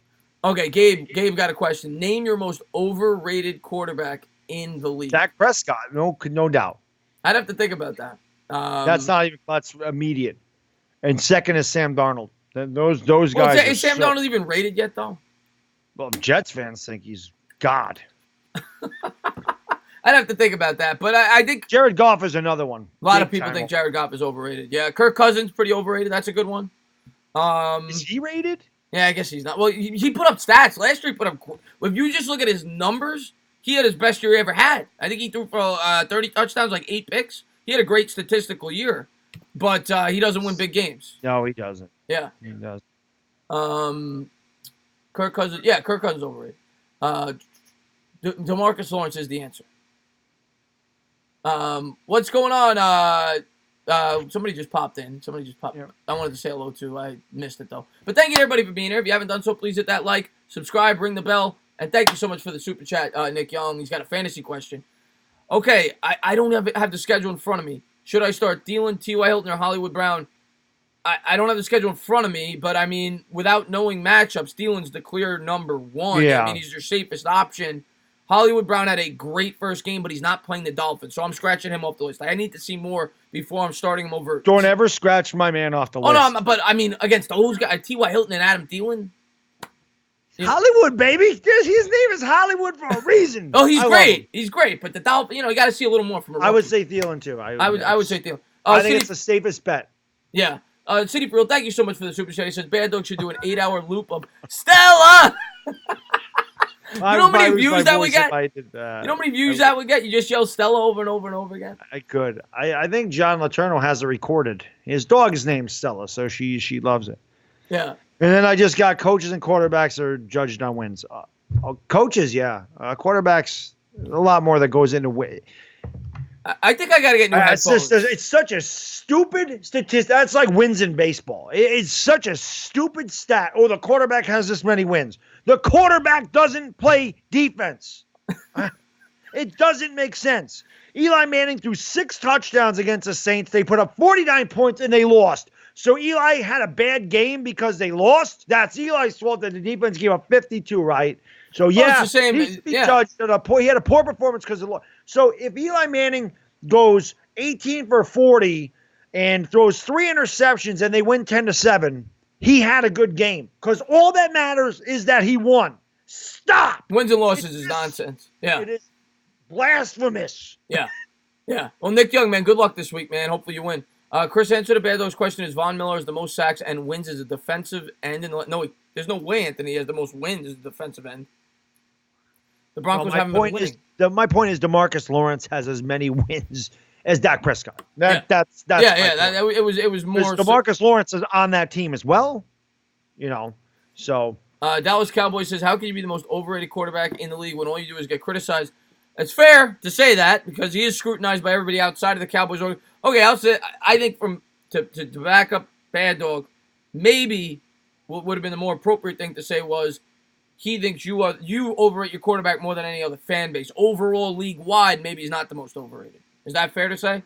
Very fair to say. Exactly right. Okay. Exactly right. See, I'm a mediator. I work things out. All you got to do is watch a tape. It doesn't even have anything to do with stats. Just watch a tape. Anybody that watches Carson Wentz and Dak Prescott play, if you are actually being completely objective, and I hate both of those teams equal. I hate them. I hate the Eagles with a passion. Every fiber of my being, I hate that team. If you're being objective and you watch Carson Wentz and Dak Prescott's film, Carson Wentz is superior to Dak Prescott. He is. He can't stay healthy, which is killing him. But Carson Wentz is so much better. It's there on film. I'll be the first to tell you that. I mean, and that's what I'm saying. Yeah, I like Dak more than you do. I don't think he's a bad quarterback. I think he's a pretty good quarterback. But when I watch Carson Wentz play, and I hate giving compliments to the Philadelphia Eagles. Yeah, I hate the Philadelphia Eagles. Yeah. I'm not saying he's as good as them, but the quarterback he reminds me of when I watch him play is Aaron Rodgers. And that's a huge compliment because I think Aaron Rodgers is the most talented quarterback I've ever seen play on a football field. So he's not as good, but he could make some of the throws that Aaron Rodgers, those jaw-dropping throws that Rodgers can make, he's capable of making. He's a special talent. Big, strong, accurate, mobile. He got to stay healthy. That kid can play. I like Carson Wentz. I hate that he's on the Eagles. It's kind of like Philly 500. Loves Saquon Barkley. Hates that he's on the Giants. I really like Carson Wentz. I wish he played for a different team. Yeah. I think Carson Wentz is a very good. And I didn't think that coming out of the draft. I said, oh, my God, you guys just took a Division II quarterback. You traded up, got rid of all those picks. You know what the hell you're doing there. I was wrong on that one because he is damn good. Yeah, he could play. Over under on number of I'm going to go 20, Ethan. I think 20 is the right number. I think he's going to be right around that this week. Oh, he better be. He better be is right. Otherwise, we're going to blow a gasket on live stream this week. By the way, if you guys don't know this, we do this twice a week. The next show is going to be on Bad Dog's channel, which is in the description, Friday night. Then we're going to be streaming the Giants game here Sunday, and then Sunday night game over on Bad Dogs again. So hopefully you guys come by. Yeah. Anybody new to the channel, don't forget to subscribe. We do appreciate it. Helps out the channel a lot. Yes. As Get her done. Yep. Why are Dak's numbers better than Wentz? Numbers tell half the story. I say that all the time. You cannot just look at a quarterback's numbers. Can't. And I don't know. Dak Prescott's never thrown 33 touchdowns in a year, and Carson Wentz did that in 3/4 of a year. Yeah. I don't know which numbers does Dak have more passing touchdowns than Carson Wentz? I don't think he does.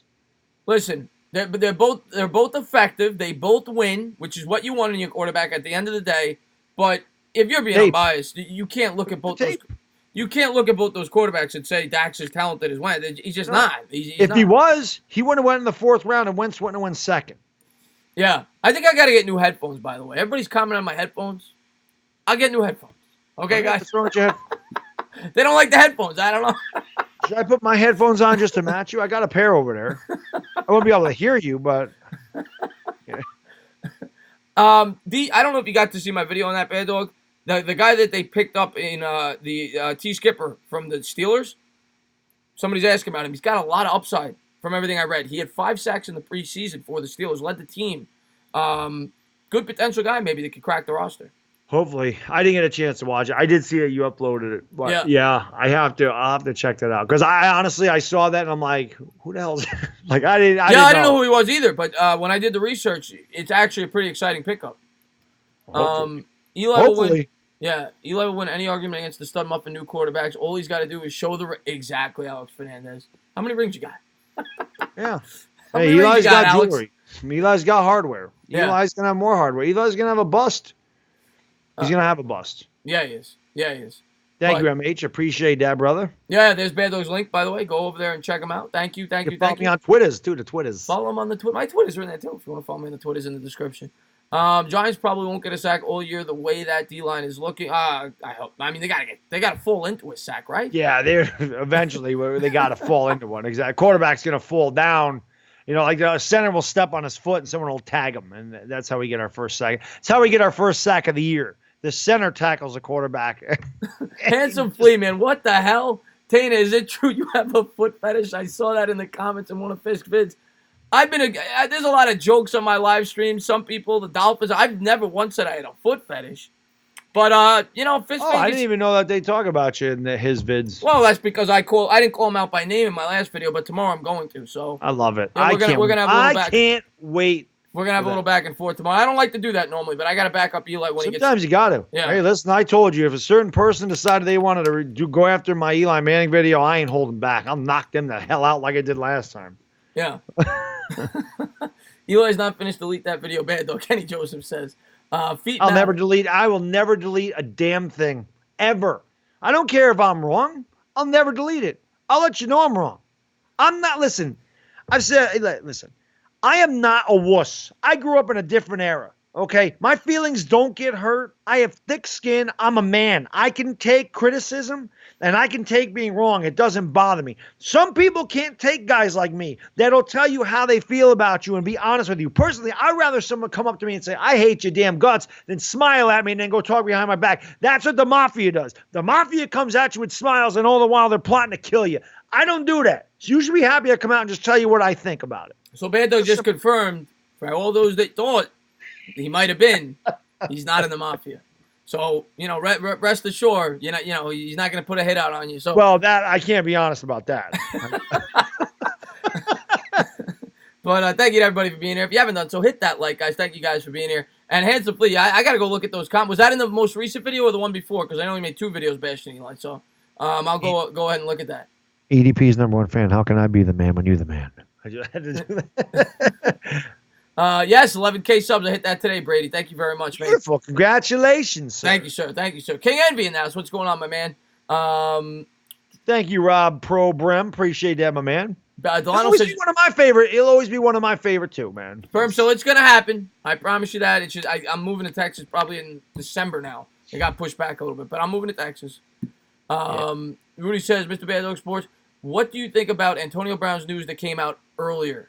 Yeah, I saw that, Rudy. I got it on my phone when it happened, and the first thing I thought of was, what? I should go make a video, and then I, said, it's not about the Giants. I did 2 videos on Antonio Brown in about a 3-hour span on Saturday, kind of done talking about him. Like, to me, that's not as big of a deal as what happened with the Raiders and then him getting signed by the Patriots.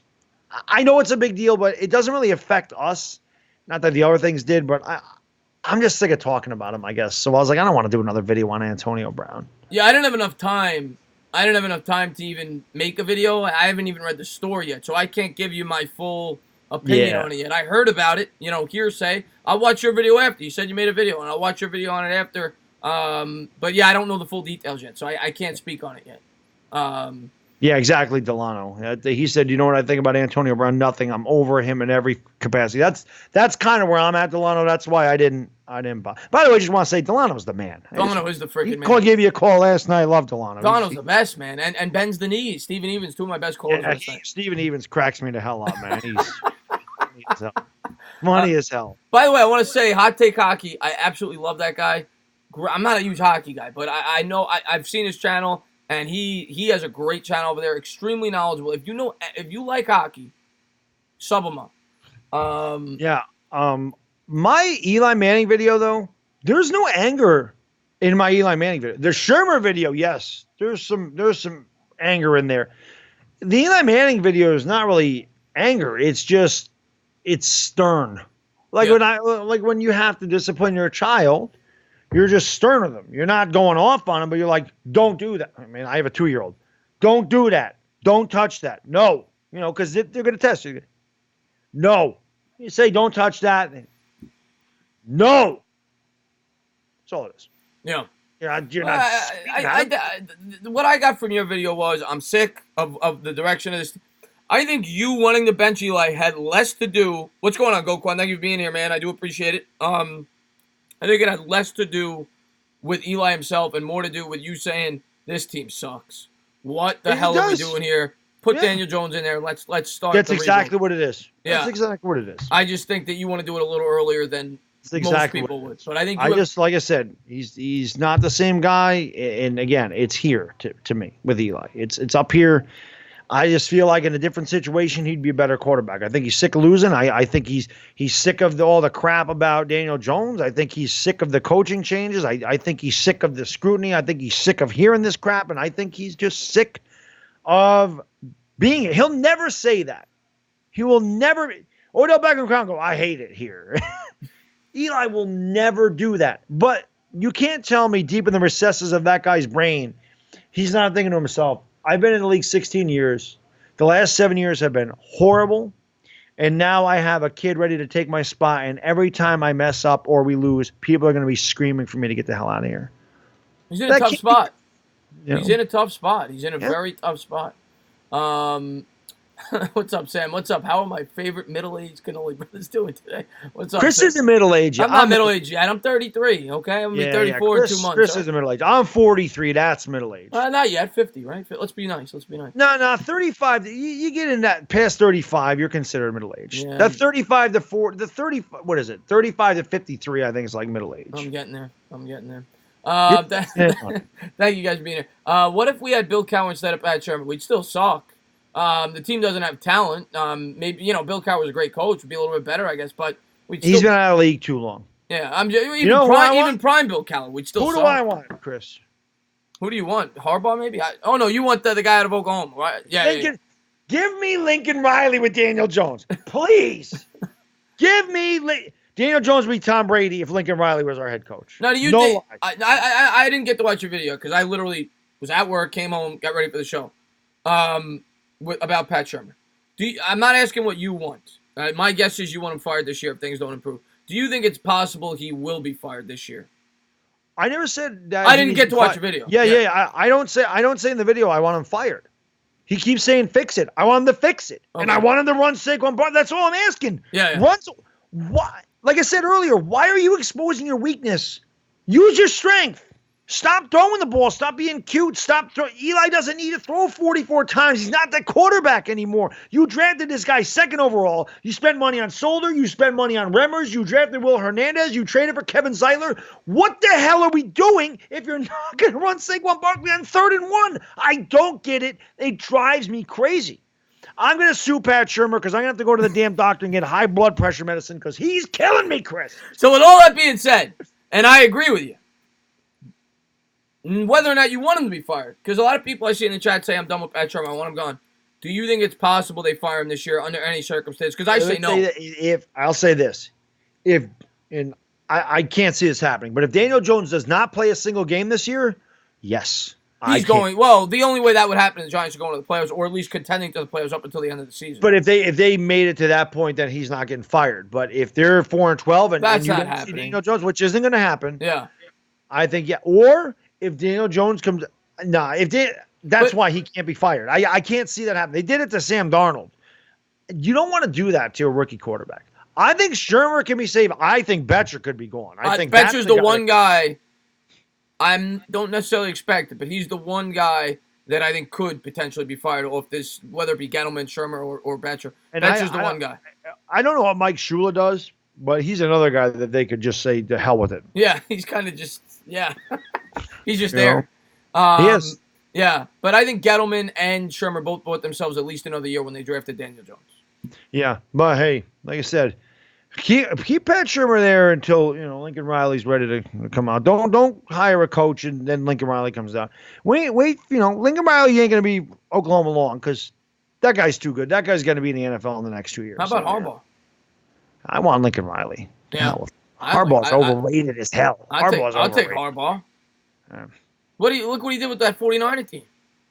Yeah, but look what he's doing with Michigan. I mean, they almost lost to Army the other day. They should have lost to Army. And he can never win a big game in college. The hell with him. Give me Lincoln Riley. Not that Lincoln Riley can't win a playoff game in college because there is no defense. You think our defense is bad? Holy shit! Watch an Oklahoma game. There's nothing there. And Clocks, he says, why is Fitz starting for? We were talking about that earlier. Clocks makes no sense. Rosen should be the guy over there. Makes no sense whatsoever. And then they get rid of their best left. Get rid of one of the best left tackles in the league, one of the best young left tackles in the league, and leave Josh Rosen out. All I can say is they're building for the future, though. They got 2 firsts and a second. That's what they're doing. They got a lot. Now they can start to move forward. Josh Rosen probably isn't their guy. Yeah. They'll probably draft, depending on where they pick. I like Tua, but Tua's in.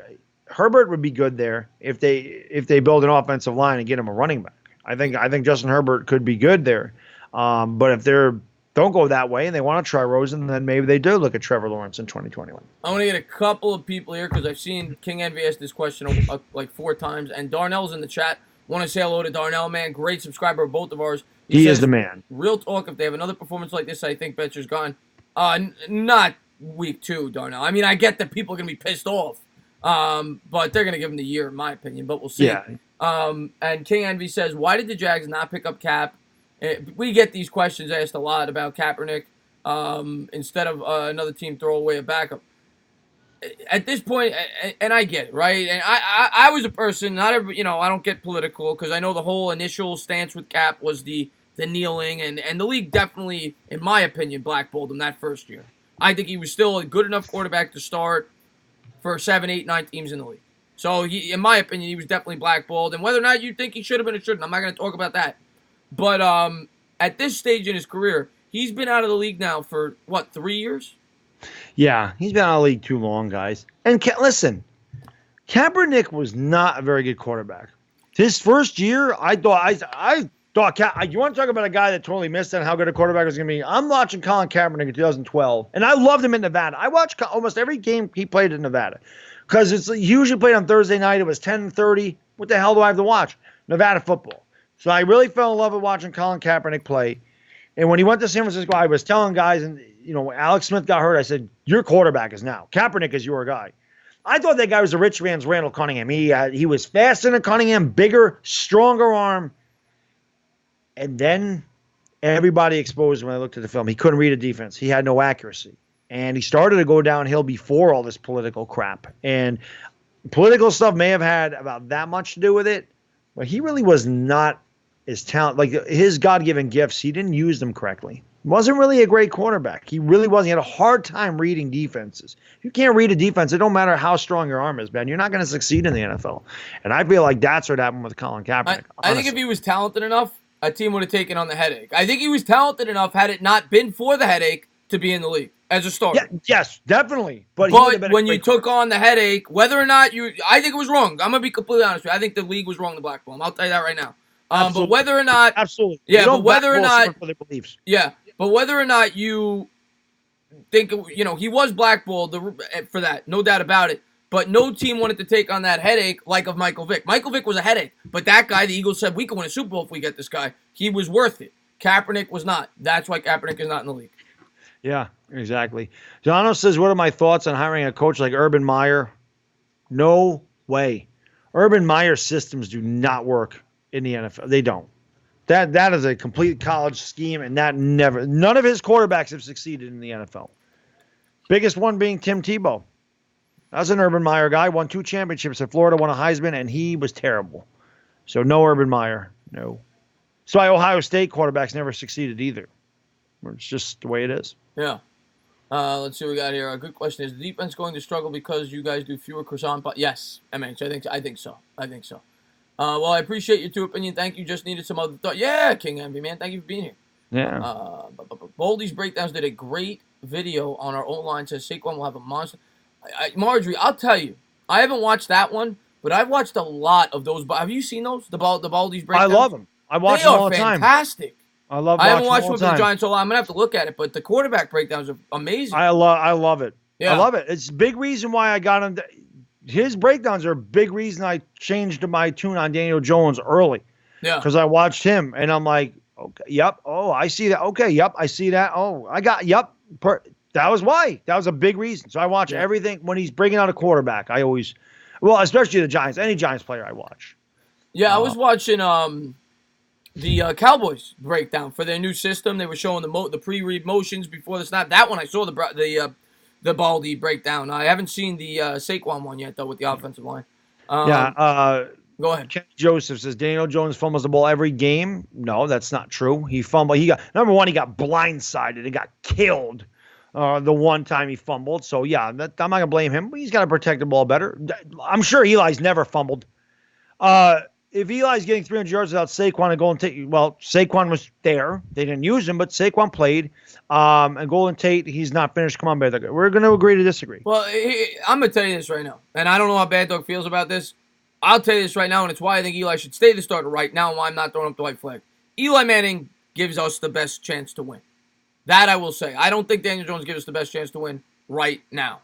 I will say that definitively. I believe that. I don't think Daniel Jones is ready at the same level that Eli is in terms of reading a defense. I get people want to move on, and they want to move on. They want to rebuild, but I don't think Daniel Jones is a better quarterback than Eli Manning is today. That's just my opinion, though. No, I wouldn't say he's a better quarterback today. Absolutely not. But you got to play. He's got to play. Trust me, I'm gonna have a video because I've gotten that a lot. I've already planned on making a video about Daniel Jones being ready to play. That'll be out tomorrow at some time. Normally, I schedule my videos. I'm not staying up to do this. It's getting late. I'm not staying up to do a video. I'll do that when I get home from work. So it'll be up about 5 o'clock tomorrow. We'll watch for that. There you go. Daniel Jones is the way to go right now. Well, William Watson will. It's not going to happen. We could say it. We're all going to agree. Yeah. Eli guys, Daniel Jones guy. We're going to agree to disagree. I'm both. Because I'm a Giants guy. I'm rooting for both. But the point is, in my opinion, this is a silly argument because it's not going to happen. They're not going to replace Eli week 2. It's just not going to happen. People could clamor for it. They could yell about it. It's not going to happen. Eli's going to be the guy. Happen. Yeah, of course. But that's why we have a voice. Yeah. To voice our displeasure or to voice our opinion. Somebody told me, he goes, this is why corny guys like you make videos on YouTube, so you think your opinion matters. I said, my opinion matters as much as anybody else's. So whose opinion really freaking matters? Nobody. Yeah. Nobody's. Everybody's opinion matters exactly the same. It don't matter if you're on YouTube making videos, if you're commenting in the comment section, if you're a freaking bagger at the grocery store, or if you're on ESPN. Everybody's opinion means exactly the same because it's your opinion. It's your opinion. Yeah. What does Eli? Well, I know J-Rocks hates Eli Manning. Okay, so right off the bat, does he? Yeah. Every time he comments on a video, and I get it. There's a lot of people that do. Anytime he's in one of my live stream comments on a video, he hates Eli Manning. So the question is, what exactly does Eli Manning do well in today's NFL? Okay, a big part of being a quarterback is reading a defense, knowing the playbook. There is no way in hell you could tell me Daniel Jones reads a defense and knows the playbook better than a guy that's been doing it for 16 years. So right off the bat, Eli has him there. Eli Manning also has much better chemistry with the wide receivers. He's been playing with some of these guys. He's been playing with Sterling Shepard, Evan Ingram. He has more experience in the league. But you don't have them anymore. It's Fowler. Well, he's got Ingram. And he's got Barkley. Yeah, okay, he's got Ingram. But yeah. These guys are... But, it is what it is. But, at the end of the day, it's a silly argument because he ain't coming in right yet. Yeah, it's not an argument. It was an opinion. It's an opinion. It's an opinion, yeah. If Daniel Jones is not ready, why start him? The Giants want to rebuild and win. I agree. I would give him at least till week 6 or 7. That's when I would bring him in, week 7, if the Giants are not playing well. Like I said, there'll be a video on that tomorrow. Yeah. Let's see what we got here. Dak is not the best. He played a young... I agree with that, Monster Jam. His stats were inflated because of the defense. Yeah. How about a former trainer of AB just filed a... Yeah, we were talking about that earlier, King Envy, the rape allegations. Yvonne, don't say that, man. Don't say that. Guzzo said he could. That doesn't mean I think he's a top 10 quarterback, but yeah, if the Cowboys go 12-4 this year, yeah, Dak could finish in the top 10 for MVP. That doesn't mean he's a top 10 quarterback, but yeah, he could finish in the top 5 if you guys go 13-3 and he has a good statistical year. He could. Yeah. He didn't win Rookie of the Year, and they were 13-3. Yeah. No, that's because of Zeke, right? Exactly. Why did you guys think DJ came out even though Eli did a good job? Well, Christian Orr, the score was out of hand. There were 2 minutes left, and it was mop-up duty. The only reason that's even a story is because it's Daniel Jones. If Tanny was the backup, Tanny would have went in that situation. It was just a story because it was Daniel Jones. Right? You would agree with that? Yeah, I mean, we knew at 35-10 he was coming in eventually. We actually thought he was going to come in a series earlier than he did. Yeah. Uh, let's see what we got here. See, it's always good. There's a lot of guys that agree. There's a lot of guys that disagree, and that's what's going to happen when you're replacing a legend. I mean, it's just what it is. I think everybody agrees that if the Giants fall out of it, Daniel Jones has to play. It's just a matter of the timing of it. And it's a matter of some Giant fans, I think, are just like, we're not going anywhere this year. And some Giant fans are saying, we probably aren't, but let's let it play out before we make that decision. I think that's where the argument is. Right. Do you think DeAndre Baker will become a good cannoli cornerback by the middle of the year? I don't know if he's going to be good by the middle of the year. I think he's going to improve. It's tough to play cornerback. It's the toughest position in defense. It's the toughest adjustment besides quarterback moving from college to the NFL is the cornerback spot. It is very difficult. I've said all the time. You said it for weeks leading up to this game. The Giants defense is going to have a lot of freaking bumps and bruises. They have a lot of growing pains this year. This is a very, very young and inexperienced secondary. They are going to get better. They are very talented. But they have got to learn how to get acclimated to NFL offenses, NFL speed, NFL receivers, the size, the strength. You don't see that in college, guys. You got to remember when people would say Alabama would beat Cincinnati, that's crap because Alabama might have 6 guys, 7, 8 at most going to the NFL. Everyone that's on an NFL team has been drafted. They pick the best players from all the colleges. This college team could never beat an NFL team.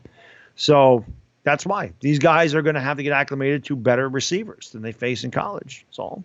Well, what do you think guys should we just played Jones. I think Bad Dog thinks so after his you're talking about the people in the chat. You're not talking to us. Is Dexter Lawrence way too early to say that, Kenny. Wait, it's one game. One game. I think Dexter Lawrence is going to be good. Let's calm down. Let's calm down. It's one game, guys, from all fronts. Yeah, from the, I don't know how anybody can be a bust after one game. All fronts. I think we need more than one game against a great team on the road to evaluate every position on this team. I think and I get it, right? Every year we freaking lose opening day. We're pissed off. Got to give it more than one game. We got to give it 3, 4, 5 games before we start saying that this guy we need to bench this guy for that, in my opinion. Right. Clock says, bro, your argument is Eli gives us the best chance. No one is saying you're wrong. We have 0. Yeah, Clock's not, but I agree, Clock. Listen, I completely agree that this year, 95% chance we're not going anywhere. 95% chance, but it's one game in. I'm not throwing up the white flag yet. I'm not saying I'm going to wait till next year. I got to see us play some teams that I think we could win. This first game we're supposed to lose. Let us lose to the Bills at home. Let us lose to the Bucks. Let us start off 1-3 before we start to have that conversation. That's all I ask. Give us a chance to screw up before we throw in the flag. Even though we all expect it at this point. Would you be surprised if we went 3 in a row? Yes. I think we could, but I'd be surprised, Kenny. I think 2 out of 3 is reasonable. I think 3 out of 3 you're asking for a lot. I think it's possible. We talked about that earlier, but you're asking for a lot for the Giants to win all. There's not one of those 3 teams is superior to the Giants. Cowboys are. Those 3 teams, Buffalo, Tampa, Washington, we can win those games. Yeah. And Rudy says Eli needs to go out with a bat. Listen, I think Bad Dog and me would both love to see it. I just think Bad Dog doesn't think it's possible. I don't. Yeah. I don't. I've seen it for too many years now. Yeah. I just don't. I just don't think it's there. And I appreciate, once again, I want to say thank you to everybody for being here. We're going to go off in about 3-4 minutes, but thank you for being here. If you haven't done so, please subscribe, ring the bell, hit that thumbs up, go into the description. We're going to be live on Bad Dog. We're going to be talking exclusively about the Bills. matchup against Buffalo on Friday night on Bad Dog's channel. So you won't want to miss that. It'll be an in-depth preview. So please come on over there, and we'll be talking about it. And Rudy T, man, I got to say hello to you, guy. He says, what's up, Dana and Bad Dog? Been here for the start. I missed it. Hold on. I always want to read Rudy's comment. He says, been here for the start. Looking forward to seeing Dana take the gloves off and laying the smackdown tomorrow on some YouTube. Oh, I can't wait for that myself. I'm not gonna get I mean, I don't even know what the guy looks like. He doesn't show his face, but I'm not gonna get personal. We love you too, Rob, bro. But you know what? There's only so much I could take. Like I said, there's a respectful way to do it, and there's a disrespectful way to do it. His first video was titled "The Worst Quarterback on the Planet," Eli Manning. That's disrespectful. I didn't call him out by name. Then he doubled down on it today. I'm gonna call him out And tomorrow. and I'm gonna say this: he only did that video today because I did mine today.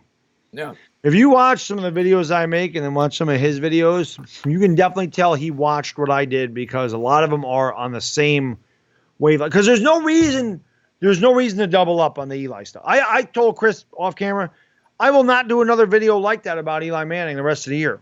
I said my piece on it. It's over. It's over. I'm not going to talk about how, I don't care what he does. Eli Manning could throw 4 interceptions against Buffalo. I'm not making a video on how bad he is. Like, I may mention it in the post game. I'll be like, he was bad, but I'm not going to go out of my way to make another video strictly about Eli Manning. Said my piece on, it's over. I have no other reason to talk about it the rest of the year.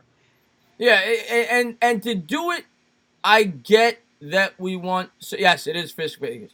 I get that we want something new. I get it, but there's a respectful way to do it for a guy that was the most respectful player, arguably, to ever wear a New York Giants uniform. The guy took heat. The guy never threw anybody under the bus. He took shit from the fans for 16 years, the whole time he was here, from the media, from everybody, the players on his team, Beckham, Yep. Barber, everybody, okay? And he took it with a smile. He went to work every day, and no realistic Giant fan would say otherwise. And for people to come out and do it the way that he is doing it is wrong. I don't care that you want to get views on your videos. You don't do that. You don't say that he's the worst quarterback on the planet, and then you double up 2 days later with another video saying how much he sucks. That's ridiculous. I'm Yeah, sorry. if you're a Giants fan, why would you do that? Why would you disrespect a guy that spit blood for this team, literally, and won 2 Super Bowl MVPs? He's one of a handful of quarterbacks to ever do that. I understand me. I'm ready to move on. I say it all the time. But I don't come out here and bash Eli Manning. As a matter of fact, there's a video I made in the spring that said Eli Manning haters can go jump off a cliff or whatever I said. And I defended him tooth and nail because I'm sick and tired of people. He's not good now. He's not what he used to be. But that man's body of work is unquestioned. There's no questioning his toughness, his work ethic, his clutch gene, and his ability to win in a big spot. There's no doubting that. His career was amazing. He's 38 now, and his best years are behind him. So I'm ready to move to the next level with the Giants. But I will never come out here and talk about how he's terrible, he sucks, he's god-awful. For a game, I may say he sucked. I will never come out here and just completely disrespect him in a video directed directly at him. If you're a Giants fan, you should never disrespect that man. And most of the people that do probably didn't get to see him in his heyday. They're probably the younger generation. But and I'm going to go another one. On the same token, people should not come out here and just praise him and make excuses for him every time he screws up, throws a pick, has a bad game. I agree with that. People can't do that either. I agree with that. That's why I feel like I'm very fair about what I talk about, because I don't get too high or too low. I like to try to be as unbiased as I can about stuff. Well, but yeah, I'm not gonna take a personal attack. But you know what? There's only so much. I love Eli. He's a Giant. Okay, I love my Giants. I love Eli Manning, and it gets to a point I try to stay out of that. Okay, I respect that guy's channel. That guy puts in a ton of work.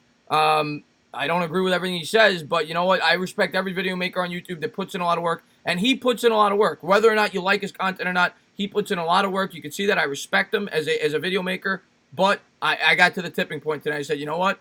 I got to say something. I got to stick up for Eli Manning. I got to stick up for what he did for this team, and that's it. I'm going to do it tomorrow. But thank you to everybody for tuning in. I appreciate you guys for being here. Of course, I respect. I got to thank Bad Dog. Always love doing this show. We talk Giants for a while. We'll be on Bad Dog's channel tomorrow. Not tomorrow, rather, on Friday, doing the Giants-Bills preview. We'll have a few videos up tomorrow. There's no doubt about it. We always do, so be sure to check those out. Thank you to everybody for being here. As always, I'm going to let Bad Dog close it out. I want to say, again, thank you for coming on, buddy. Yeah, I always appreciate you having me on. And like I say it every time, it's my favorite thing I do on YouTube. I love live streaming the games. I love making videos.